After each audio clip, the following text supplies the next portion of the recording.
Hi guys! Magandang gabi. Welcome back po dito sa Gandara sa YouTube channel for Showbiz Update.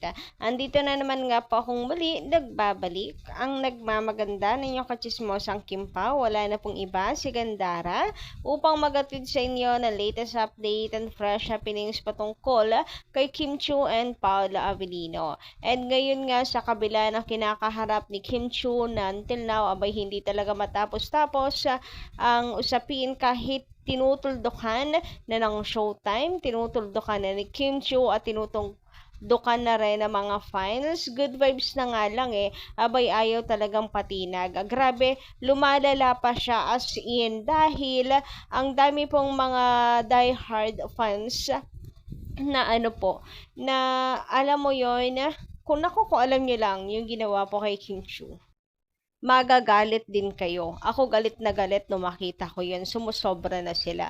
Pero, ayan, sa kabila ng lahat ng yan, pampagood vibes yung ating hatid na balita sa inyo. May pampagood vibes tayong balita para kahit papaano yung galit sa puso natin mahimas-himasan, mabawas-bawasan no?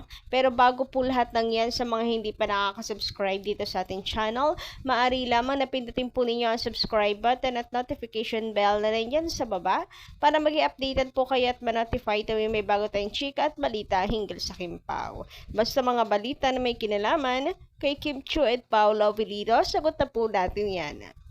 Anyway, abay naman ng comment pumina tayo para sa gabing ito from Madam Rodora Perez. Ayan, shout out, magandang gabi. Sabi niya dito sa kanyang comment, ano ang kinalaman ni Kim China? Bakit idadamay siya? May freedom of speech tayo at saka binabasa lang niya kung ano ang pinapabasa sa kanya. God knows what is good and bad. Kung mahal mo ang isang tao at gusto mong suportahan, ipagdasal na lang natin or ipagdasal na lamang sa Diyos na ang bahala. Basta Kim Pao forever. Mga basher yan na gustong sirain ang Kim Pao, Diyos na ang bahala sa kanila. God is good.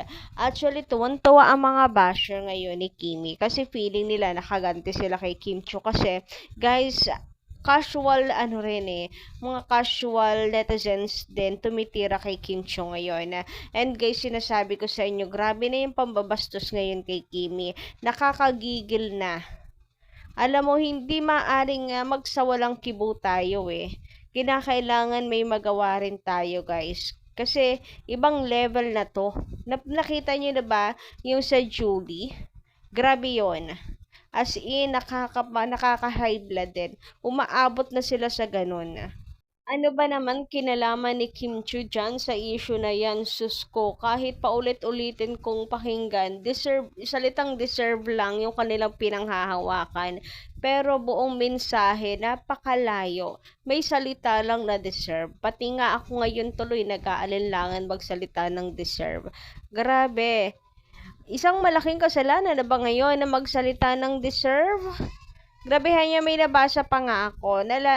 Nakita niyo na ba yung post ni Jasmine Curtis Smith, ang kapatid ni Ann Curtis, na nagsabi lang na good morning, sana masarap yung ulam nyo, ganyan. Aba, wait, nakonekta na rin sa sa politika. Saan ang utak ng mga taong to? Grabehan yon. So, sobrang nakakalungkot at kawawa ang biktima talaga nitong pangungunek po, pagko-connect po sa politika. Grabe, lalo na yung mga nasa showbiz industry, bugbog sarado ng bashing. Anyway, sabi naman dito ni Madam Day Rodriguez, bad news talaga. Tapos marami ding gagatong sa nangyari. Lalong-lalo na ang mga bashers, ipag-pray nila, PTAY. Bakit parang patay yung sabi ko, ang basa ko? Ipag-pray na lang natin, na lang natin siguro. Kasi, ipag-pray na lang natin yung babasa ni Kim ay isa bang malaking kasalanan? Bakit naman kay Kim isisisi? Iharap din ninyo yung nag-post at yung nagsulat. Ano kasalanan ni Kim doon? Pinabasa lang sa kanya. Ipahamak nyo lang si Kim. Mag-pray ka lang, maririnig ka ni Lord. Wala kang mali. doon. And hindi mo kasalanan na pray lang. And for sure naman ginagawa yan ni Kim Chiu. So always naman po nagpe-pray si Kimi. Ipapasa Diyos na lang talaga niya yung mga nangyayari ngayon. Grabe yung bashing. And about dun sa nagsulat ng script, I don't think na may mali rin sila. Kasi hindi naman kasalanan po ang magsabi ng deserve. Wala naman pong nagmamay-ari ng salitang deserve para ipagbawal na ipagamit sa ibang tao. 'Di ba? Wala pong mali talaga, as in. Ano lang talaga, utak lang ng mga tao yung mali. Anyway, sabi naman ni Madam Edith Anadonza, magandang gabi. Sana tama ako sa pronunciation nyo ng pangalan nyo. Hindi ko kasi alam kung edit or edita. Hello, Gandara. Alam mo, walang kasalanan si Kimi or si Vong sa nangyari. Showtime naman, may segment sila na rest back. Tawag ng tanghalan. Siguro dahil sa words na deserve, dyan sila nagkamali. Hindi nila naintindihan ang ibig sabihin. Wala naman dong masama. Marami kami nanood ng Showtime kanina. Well, nung nakaraan pa niya itong comment. Walang mali or wala silang pinapatamaan. Nako, na-shock na lang kami sa fake news. Mga basher dapat supalpalin. Walang kasalanan ng Showtime lalo na kay Kim at Vong or sa ibang mga host. Binasa lang nila ang script. Walang masama doon. Siguro mali ang pagkakaintindi nila. Sana kung sino man nanood kanina, I'm sure walang masamang issue sa nangyari. Sana walang walang masamang issue sa nangyari sa ating ex-president dati na si Tatay Digong or walang patama tungkol dyan. May nagsorry kay Kim. Sana naman huwag niyong palakihin ang issue. Tao lang tayo. Sa mga basher, wala ba kayong puso? Hindi kayo natakot sa Panginoon? Kung ano ang problema nyo, huwag idamay si Kim or ibang mga host ng Showtime. Sana ay maliwanagan kayo. Diyos lang ang nakakaalam. So, ayun na nga, may nag-sorry. Pero pero tapos na eh. I mean, the damage is there na.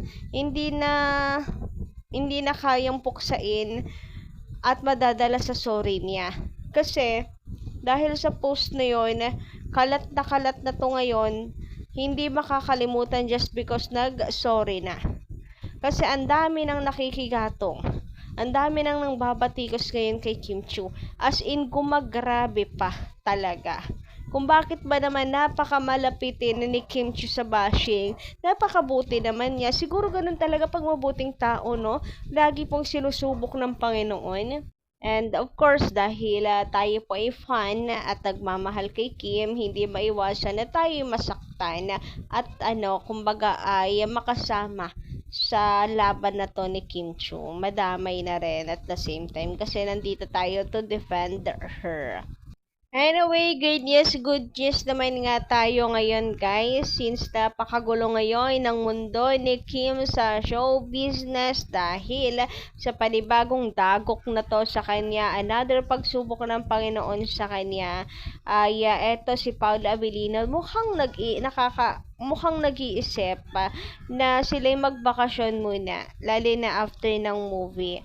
Bakasyon muna bago tumanggap ulit ang project para makapagpahinga, makapag-relax silang dalawa. Makalimutan ni Kim Chiu at makatakas sandali sa problema at gulo. Ilalayo muna ni Paolo si Kim sa gulo. So, eto yung sinabi niya na wala muna sigurong project. Ano ba tayo? Bakasyon muna. 'Di ba? Parang gusto niyang ilayo si Kim muna sa gulo. Guys, usually sinasabi ko biro lang yun ni Paolo Abilino, pero this time no. May nagsasabing nagbibiro lang ang Kim Pao, pero this time no ako. Kasi tingnan mo naman yung mukha ni Paolo Abilino nung nagsasalita. At habang nakatingin kay Kim Chu, hindi siya nagbibiro. Seryoso siya. Tinatanong niya si Kimi, magbabakasyon ba tayo? Ganyan. So may plano si Paolo talaga ilayo si Kim. And si Kim naman na-expect na parang, naka-record yun ha. Ibig sabihin gusto rin ni Kim Chu. Siguro after nito, bakasyon ba tayo? Wow! Wala, na-record mo ba yun? Recorded, Wala. babe. Samantala, dito naman tayo sa tanong ni MJ na baka mag-jowa coded na. Kasi 'di ba nahihilig na rin sa black ngayon si Kimi. Hindi naman mahilig mag-all black itong si Kim Chu. So, pansin na rin na parang nahawa na rin kay Paolo Avellino. So, mag-jowa coded na. And ngayon, si Kimi, nag-novena daw niya. Parang medyo denial pa ng konti. Ganyan. Pero, nung si Paolo Avellino ang tanungin, at usual, kagaya na po ng dati, as usual, tingin muna siya kay Kim bago sumagot. Pero mukhang nadala sa tingin. Nadala ni Kim sa tingin si Paolo. Kaya ayan, at hindi rin nakasagot si Pao. Yung naubusan na ng sasabihin, sinabi na lang ng ewan ko kay Kim. Parang ganon. So, ayun. Nakakatuwa sila sa part na to, napaka-cute. Although may denial. Pero si Paolo kasi makikita mo yung respect niya kay Kim Chu. Ano yung decision. Anyway, hanggang dito lang muna ating update. Thank you so much sa pakikinig. And don't forget to click the subscribe button and notification bell for more updates. Maraming salamat. Baka jowa coded na. Ay, grabe naman. Ipaglulubin ako yan. Charot lang! Charot! Wow! Ewan ko kay Kim.